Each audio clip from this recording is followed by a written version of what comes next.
Well, if you watch us at all, you may have heard of this small show called Downton Abbey. Well, of course you have. It's become extremely popular here in America, and we're excited to bring you a sit-down interview with some of their cast members, courtesy of our colleagues at WGBH. This aired Monday night on Greater Boston. Are you one of the millions who watched this happen? Mary, you've gone through a hideous time. But now you must remember your son. He needs you very much. I know.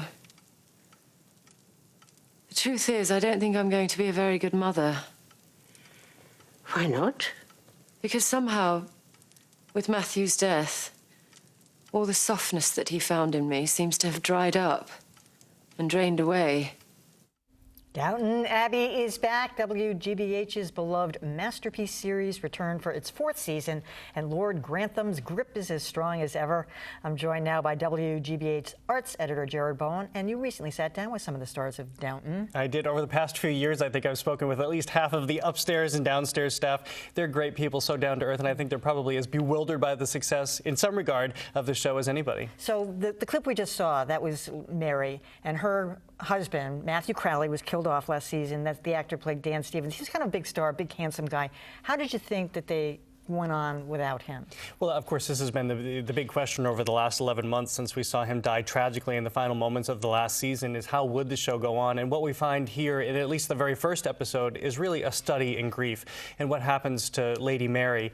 But also, as I talked to the cast, it was a study in grief for them as well. I spoke to Alan Leech, who plays Branson. Of course, if you watch the show, you know he's the chauffeur turned member of the family.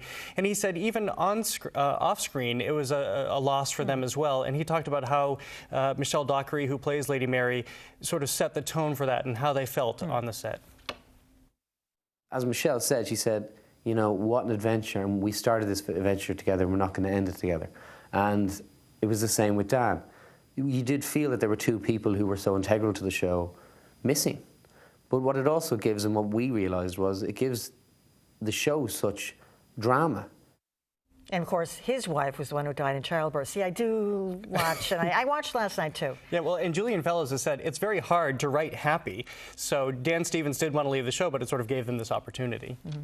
So, I mean, this is the 4th season. You've seen most of this, so we won't do any spoilers or anything like that, but does it hold up as well as the other seasons? I actually think, in large measure, because Julian Fellow writes, this is his creation, he's written every word himself, and the cast adheres to that. Sometimes they put in little requests, but because he has complete control of the show, I think it remains as strong. In fact, there were a couple, the second season I thought was a little bit weak, but this season I think is as strong as the very first season.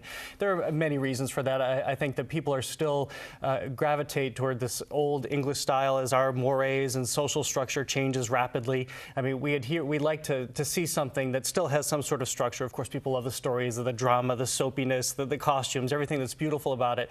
But I also talked to Lesley Nichol, who plays Mrs. Patmore. She's almost unrecognizable. Yeah. She's the cook. Yeah. And she said they have a great camaraderie that you hardly ever feel as a group of actors. And she told me a little bit more about that. It's a mixture, actually, of very, very nice people, easy, friendly, hard-working. We share a commitment and a passion to make this show as good as we can. I mean, there's nobody turning up kind of going, yeah, that's not how it is. People are very proud and they love the job.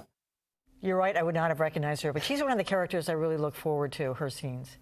And she's great. She told me that she's one of the vocal ones. She's hilarious in person, even though she told me she doesn't cook, which is kind of funny. Yeah. She lets her husband do all the cooking, but she said she did put in a couple of requests to Julian Fellowes. One, that he give her a boyfriend, and now she's got a request in that she wants a dog.